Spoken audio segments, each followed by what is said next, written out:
அதாவது ஜீவா அண்ணா வந்திருக்கும் போது ஒரு ஆசை, ஒருவேளை அண்ணாமலை திரைப்படத்தை உலகநாயகன் கமல் பண்ணியிருந்தா எப்படி இருக்கும் அப்படிங்கிறத இவரை வச்சு தான் நம்ம வந்து யோசிச்சு பார்க்க முடியும். நீங்க ரெடியா இருக்கீங்களா? நீங்க டிஃபரெண்டா டாஸ்க் கொடுத்து என்ன கோத்து வரீங்க சார். எனக்கு ஜாலியா இருக்கு. ஓகே, அண்ணாமலை சீனு, ஆனா நடிக்க போறது கமல் சார். 3, 2, 1 ஆக்ஷன். அசோக், இது வரைக்கும் இந்த அண்ணாமலையை நீ நண்பனாக தான் பார்த்துருக்க. இனிமே இந்த அண்ணாமலையை நீ விரோதியாக பார்க்க போற. இந்த நாள் உன் கேலண்டரில் குறித்து வச்சுக்கோ. இன்னையிலேருந்தே உன்னுடைய அழிவு காலம் ஆரம்பிச்சிருச்சு. உனக்கும் எனக்கும் தர்ம யுத்தம் தொடங்கிருச்சு. இந்த யுத்தத்தில் உன்னை விட பணம், பேர், புகழ், அந்தஸ்து சம்பாதிச்சு பல அடுக்குமாடி ஹோட்டல்களை கட்டி உன் பணத்திமிரை தடுத்து நிறுத்தி உன் பணவரியை ஒழிச்சு கட்டி நீ எப்படி என் வீட்டை இடித்து என்னையும் என் குடும்பத்தையும் நடுத்தருவுக்கு கொண்டு வந்தியோ அதே மாதிரி நான் உன் வீட்டை இடித்து உன்னையும் உன் குடும்பத்தையும் நடுத்தருவுக்கு கொண்டு வரல. என் பேர் பரங்கி மலையிலடா. விக்ரம் விக்ரம். வேற என்ன மலை இருக்கு? அடுத்த காட்சி பார்த்தோம். சார் 2 வாழைக்காய் பஜ்ஜி, ஒரு டீ.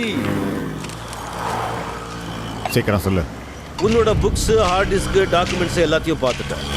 பினாமி பேர்ல வீடா, நிலமா, சொத்தா, பணமா, பான்ஸா, டாலர்ஸா, ஸ்விஸ் பேங்க்ல கிரீன் மணியா, மொத்தம் 200 கோடி ரூபாய் கணக்குல காட்டாத கருப்பு பணம் இருக்கு. அதுக்கு என்ன இப்போ? பஜ்ஜி சாப்பிடு.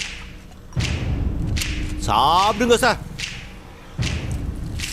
அதுல பாதி எனக்கு கொடுத்துரு. பஜ்ஜில இல்ல, பணத்தில். ரெடியா? ஆகே. சார் டீ சொல்லு. அசார், நீ பூ போட்ட கோட்டு, ஷூவு, சட்டை, கலர் கண்ணாடி இதெல்லாம் போட்டு என்னதான் சும்மா அந்த பொண்ணு பக்கத்தில் உட்காந்தாலும் ஒரே ஒரு ஆஃப் சாரியில் அந்த பொண்ணு கலக்கிடுது, பார்த்தல. சாப்பிடுங்க சார். அதில் பாதி எனக்கு கொடுத்துடு. பஜ்ஜியில் இல்லை, பணத்தில். இப்படிதான் வாழ்க்கை போயிட்டு இருக்குது. ஃப்ளோவோட எங்களுக்கு தெரியாமலே ஒரு ஓன் டைலாக் வந்து நீங்க. ஆமா, வேற என்ன பண்றது? Super super. ஜென்ரலா மைக்ல வந்து பேசும்போது நம்ம மிமிக்ரி பண்ணும்போது ரொம்ப கிட்ட வச்சிருப்போம். நம்ம ரொம்ப லோவா தான் பேசுவோம். வாய்ஸ் அப்படியே அந்த எனர்ஜி ஒரிஜினலா இருக்கும். ஷவுட் பண்ணும்போது அதோடைய இது போயிடும். ஓகே. நீங்க கமல் சார்லேயே நிறைய வெரைட்டிஸ் இருக்கு. கரண்ட்ல இருக்கிற அந்த ஏஜ் காரணமா அவங்களோட அந்த பேஸ்லாம் ஏறி டெக்ஸ்டர் அது வேறையாக இருக்கும். கமல் சார் இதில் உங்களுக்கு வந்து இந்த இருவர் நிகழ்ச்சியில் இதுவரை எத்தனையோ எபிசோட்ஸ் பார்த்துருக்கேன்.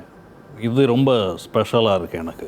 அதுவும் அசாரும் அந்த பிள்ளையும் ரொம்ப அழகான தொகுத்து வழங்குறாங்க. எல்லாரும் ரொம்ப நல்ல நிகழ்ச்சிகள். எத்தனையோ செலிப்ரிட்டிஸ்லாம் வந்து இதை பற்றி பேசியிருக்காங்க. ரொம்ப மகிழ்ச்சியாக இருக்குது. இது வந்து இப்போ நார்மலாக கமல் சார் பேசுகிறாங்க.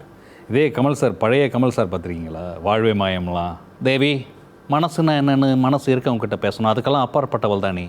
இந்த ஊருக்கே தெரியும் நீயும் நானும் காதலர்கள்ன்ற விஷயம். அந்த உலகத்துக்கே தெரியும் உனக்கு எனக்கும் பத்திரிக்கை அடித்து பாதியில் கல்யாணம் நின்று போன விஷயம். இந்த நிலைமையில் not even me no bloody can marry you. இப்போ தெரியுதா ராஜா நான் யாருன்னு?